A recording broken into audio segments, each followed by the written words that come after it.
नमस्कार, मैं अभिषेक उपाध्याय। आप देख रहे हैं टॉप सीक्रेट। तो क्या योगी आदित्यनाथ पर पीएमओ ने अब शिकंजा कस दिया है, या यूं कह लें कि योगी आदित्यनाथ के सिस्टम में पीएमओ राज हो चुका है?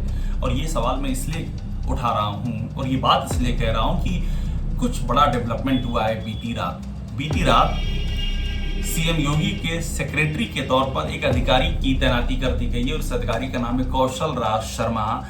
ये वो अधिकारी हैं जो वाराणसी के कमिश्नर हुआ करते थे, डिविजनल कमिश्नर वाराणसी।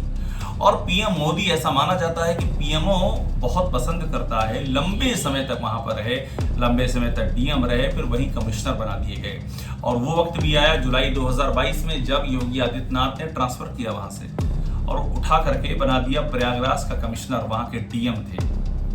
और 24 घंटे के अंदर उनको वो आदेश वापस लेना पड़ा। कौशल राज शर्मा प्रयागराज पहुंच भी नहीं पाए थे कि वापस उनको वाराणसी भेज दिया गया। ये ट्रस्ट फैक्टर है कौशल राज शर्मा पर पीएमओ का। और उन्हीं कौशल राज शर्मा को अब भेज दिया गया है योगी आदित्यनाथ के दफ्तर में सेक्रेटरी बनाकर के पंचम तल पर।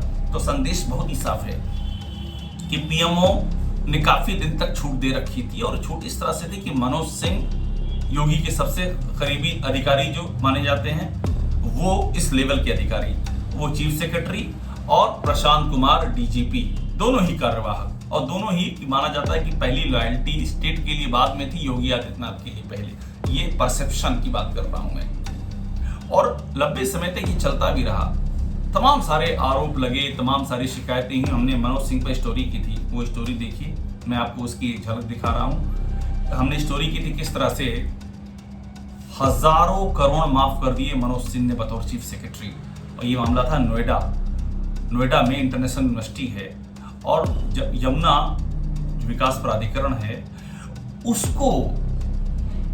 उसके जरिए ये पैसे माफ करवाए गए। लेकिन भूमिका किसकी थी? भूमिका थी बतौर चीफ सेक्रेटरी मनोज कुमार सिंह। उन्हीं का आदेश था। मैं यमुना विकास प्राधिकरण की बात इसलिए कर रहा हूं क्योंकि जिस जमीन को लेकर के ये पैसे माफ किए गए थे, हजारों करोड़, वो यमुना विकास प्राधिकरण के दायरे में आती है। और आप सोचिए मनोज सिंह के एक्शन पे कैसे सवाल उठे।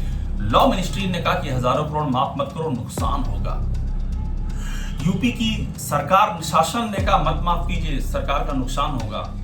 यहां तक की स्थिति ये हो गई कि खुद यमुना अथॉरिटी ने प्रस्ताव पास किया कि नहीं, पैसे मत माफ कीजिए तो नुकसान होगा।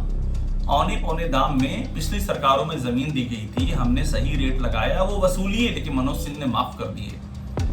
इस तरह के फैसले मनोज सिंह ने लिए हैं, लेकिन मनोज सिंह पर कोई एक्शन नहीं हुआ। और इसी जुलाई 2025 में मनोज सिंह रिटायर हो रहे हैं। अब देखिए कैसे तस्वीरें बदल रही हैं।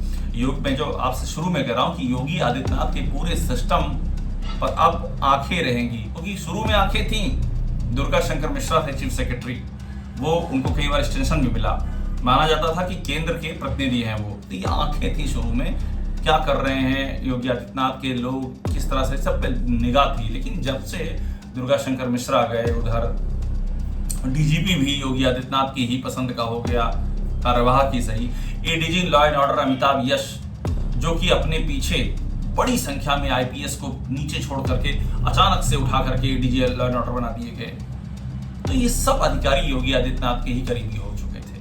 और उसके चलते हो क्या रहा था, आप सोचिए, इन्हीं के अधिकारियों पर आरोप लग रहे थे। मैंने मनोज सिंह की कहानी हमने की थी, आपको बताई। मैंने अमिताभ यश की एक नहीं कई कहानियां की, किस तरह से अमिताभ यश की माँ के नाम पर अयोध्या में जमीन ली गई है, और वहां पर एक महिला है स्वाहवल तहसील में, मऊ यदवंशपुर गांव में, जो 60 के दशक से वहां पर उनका परिवार रहता आ रहा है। और उनका आरोप है कि उनकी जमीन को फर्जी कागजातों के आधार पर किसी और के नाम करके और बेच दिया गया अमिताभ यश की मां के नाम। और बाकायदा जमीन विवादित है, डॉक्यूमेंट हमने आपको दिखाए थे। और वो महिला रो रही है, कई स्टोरियां हमने की, सारी स्टोरी महिला रो रही है, आंसू बहा रही कि मेरी कोई सुन नहीं रहा है। पुलिस भी अमिताभ यश के इशारे पे काम कर रही है, उसका आरोप है। प्रशासन भी अमिताभ यश के इशारे पे काम कर रहा है। और बाकायदा कागज सामने आए, जांच रिपोर्ट सामने आई, जिसमें लिखा गया है कि ये जमीन विवादित है, यहाँ कोई निर्माण नहीं हो सकता है।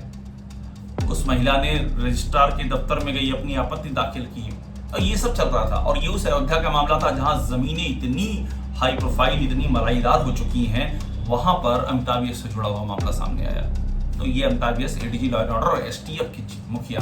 हमने एक और स्टोरी की थी मंगेश यादव की, मैं आपको सिलसिलेवार दिखा रहा हूँ क्योंकि टॉप सीक्रेट कंटिन्यू कवरेज कर रहा है कि क्या चल रहा है यूपी में।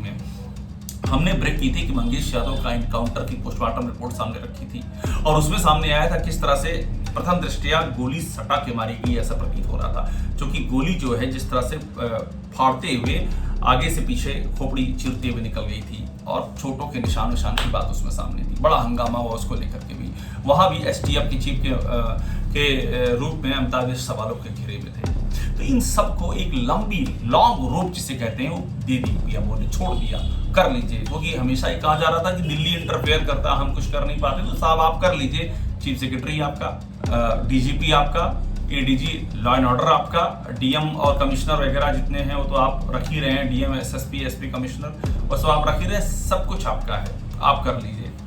सूचना निदेशक आपका है, सबसे हाई प्रोफाइल बजट जो था वो आपका, मीडिया सलाहकार तो आपकी होते ही है, तो पूरी छूट दी और उसका नतीजा ये हुआ कि केओटिक सिचुएशन हो गई, यानी कि एकदम त्राहिमाम ऐसा हुआ कि बीजेपी के अपने लोग हाहाकार करने लगे कि साहब हमारी ही सुनवाई नहीं हो रही, अधिकारियों का राज चल रहा है। उधर नंद किशोर गुर्जर कमिश्नर से परेशान होकर के गाजियाबाद से आवाज उठाने लगे, वहां पर गौ हत्या, बीजेपी का विधायक कह रहा है कि यहाँ पर 50,000 गाय काटी जा रही हूँ, चीफ सेक्रेटरी पर आरोप लगा रहा मगर कोई एक्शन नहीं हुआ। इस तरह से चीजें चल रही थी। बीजेपी के ही एक विधायक को सरेआम थप्पड़ मार दिया जाता है और उस पर 6 दिन तक कोई एक्शन नहीं होता है। जब संगठन आवाज उठाता है तब जाकर के एक्शन होता है। ये स्थिति हो गई थी उत्तर प्रदेश की। यूपी की स्थिति ये हो गई थी कि एक बीजेपी के अपने नेता संजीव बालियान, उनसे सिक्योरिटी ले ली जाती है। जब जाट महापंचायत की धमकी सामने आती तब जाकर के सिक्योरिटी लौटाई जाती। मतलब जैसे लग रहा था कि पावर टसल चल रहा है, ताकत दिखा देंगे, निपटा देंगे और हाँ ये कर देंगे वो कर देंगे। अधिकारी जो कर रहे थे, कह रहे थे, बता रहे थे, वही ऐसा माना जा रहा था, सीएम उसी पर अमल कर रहे थे। रमेश चंद्र मिश्रा, ये बीजेपी के जौनपुर के बदलापुर के विधायक, उनकी भी सिक्योरिटी के साथ यही हुआ। जब उन्होंने आंखें दिखाई और उन्होंने सवाल उठाया तो उनकी सिक्योरिटी उनको लौटाई। यानी कि जो हमारी नहीं सुनेगा उसकी फिल्म बॉलीवुड की भाषा में कहें तो ऐसी कम तैसी। आलम ये हो गया कि बाकायदा खुद संगठन ने जो रिपोर्ट दी बीजेपी की लोकसभा में हार के बाद, उसमें लिखा गया कि प्रशासन किस तरह से चीजें कर रहा है, हमारे कार्यकर्ताओं की सुनवाई नहीं हो रही, उनका मोरल डाउन है, कोई सुनने वाला नहीं है। छत्री महापंचायतों की इजाजत दे दी गई। इतनी छत्री महापंचायतें हुई इसी लोकसभा के दौरान जहां खुल के ऐलान हुआ कि बीजेपी के खिलाफ वोट देंगे और सबको प्रशासन ने इजाजत दी। अभी हाल ही में करणी सेना का आयोजन हुआ, हाल की बात है, 12 अप्रैल रक्त स्वाभिमान रैली, उसको बाकायदा प्रशासन ने इजाजत दे दी और तलवार लहराएगी, डबल बैरल की बंदूक लहराएगी, क्या क्या नहीं हुआ, ये सब चीजें हुई। तो ये सब चीजें, इसे कहते हैं ना, पानी सर के ऊपर निकल जाने वाली वो वाली स्थिति हो गई। और जो सूचना के कारनामे सामने आए, हमने शिशिर सिंह की स्टोरी दिखाई आपको, हमने मृत्युंजय सिंह की स्टोरी दिखाई। शिशिर सिंह योगी आदित्यनाथ के बेहद करीबी सूचना निदेशक, जिनके होते हुए कंटिन्यू अरबों का बजट आता रहा, अरबों का बजट, और धांधली के आरोप, और लगातार अरबों, ये हर 2 महीने 3 महीने पर अरब, 6 अरब, 5 अरब, 3 अरब ऐसे निकलते रहे। और धांधली के आरोप कि ठेकेदारों का राज, शिशिर सिंह ठेकेदारों से घिरे हुए हैं, यहाँ तक कि विजिलेंस तक बात पहुंच गई। मृत्युंजय सिंह की स्टोरी हमने दिखाई कि मृत्युंजय सिंह योगी के मीडिया सलाहकार, और मृत्युंजय सिंह मीडिया सलाहकार बनने के बाद कंपनी बनाते हैं, उसमें राशिद नसीम जैसे भगौड़ा, जिसके खिलाफ रेड कॉर्नर नोटिस जारी, उसका पैसा लगता है, अतीक अहमद का पैसा लगता है, मतलब अंधेर गर्दी चारों ओर से। तो ऐसे में अब पीएमओ ने शिकंजा कसा है।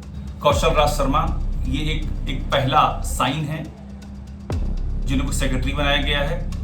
जुलाई 2025 में मनोज कुमार सिंह रिटायर हो रहे हैं। आप दावे से मैं बता रहा हूं उनका एक्सटेंशन नहीं होगा, ऐसी पूरी संकेत यही बता रहे हैं, खबरें यही बता रही हैं। हालांकि योगी आदित्यनाथ की कोशिश पूरी होगी कि वो रहें यहाँ पर।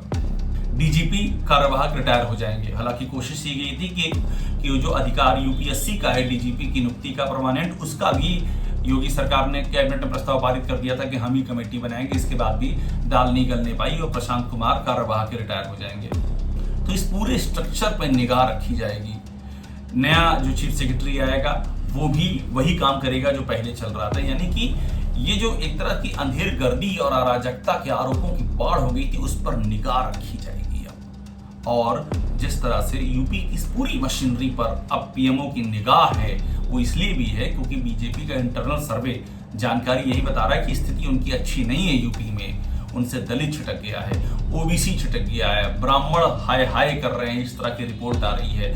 उधर गुजर नाराज, उधर जाट नाराज हैं, कुर्मी, सैनी, शाक्य, कुशवाहा, मौर्य, निषाद की स्थिति ये है कि खुद वो कह रहे हैं, संजय निषाद इसी पार्टी के सहयोगी दल के मुखिया हैं, वो ये कह रहे हैं कि निषाद नाराज है, निषादों ने नाराज था इसीलिए बीजेपी लोकसभा हारी, खुल के कह रहे हैं। उधर आशीष पटेल कुर्मियों के नेता वो खुलेआम कह चुके हैं कि सरकार जो है पिछड़ों के रिजर्वेशन में खेल करती है। इस तरह के आरोप लग रहे हैं। तो पीएमओ ने पूरी तरह से ग्रिप कस ली है और आप ये तय मानिए कि यूपी में हम जो लगातार कह रहे हैं, हम जो लगातार कह रहे थे कुछ बड़ा होने जा रहा है, ये उसका पहला चैप्टर है, ये ट्रेलर है।